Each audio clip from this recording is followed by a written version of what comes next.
I gotta say, Thalia, I think your letter spacing here is perfect. You've been paying attention, and it certainly shows. See, word spacing is pretty darn good too. One comment on that, but I think your letter spacing is perfect. Kerning is just perfect. Now I've created all these videos. I'm not real sure if you've taken a look at these videos, but definitely want to stay on top of this announcements area. There's tips and tricks, videos, examples, caveats, all sorts of good tips in here. So if you haven't looked at these announcements, please do so. These are the big four right here in your relationship to kerning and understanding the importance of letter spacing. So you want to look at these four videos specifically. Welcome to Week 2 has four videos within it that I'll talk about letting, kerning, etc. And this file right here is from one of those videos, and I consider that file to be kerned and spaced perfectly. So we'll use that as comparison. And as we do compare, we can see that you are just spot on in terms of your letter spacing is perfect. Word spacing is just a little bit tricky in this space, in this case, and the reason being is this: we've got an open counter on the lowercase e, we've got an open counter on the lowercase a. Those two open counters make this illusion, create this illusion that this space is actually greater than it is, and it's because of this increased volume here and here.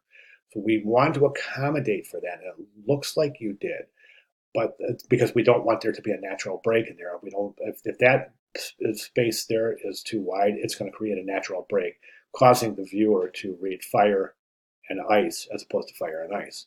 So I think you've done that very well. You've accommodated for that, but subsequently, this space here needs to be opened up just a little bit because I still think there's a little bit of a break here now, right? I wouldn't bring this A any closer to the E, but this space does seem to be a little bit wider than this space. That means a logical alternative is to increase this space, right? And as we can see, that space is increased here a little bit. And then, yeah, watch your overshoot. Definitely want to depict that overshoot. Overshoot is the curved letter forms rising above the mean line and or below the baseline. There's a little overshoot on the serif for the lowercase d regarding the ascender, but you want to depict the overshoot in the curved letter forms. And of course, you can just Google a typographic overshoot for some examples. Overshoot is covered in the Week 2 lecture. So you want to depict overshoot on the baseline mean line of all curved letter forms. All right, so that's all I have. I think it's just a fantastic start. So if you have any questions at all, please let me know. I'll be glad to make any necessary clarifications. All right, thank you very much.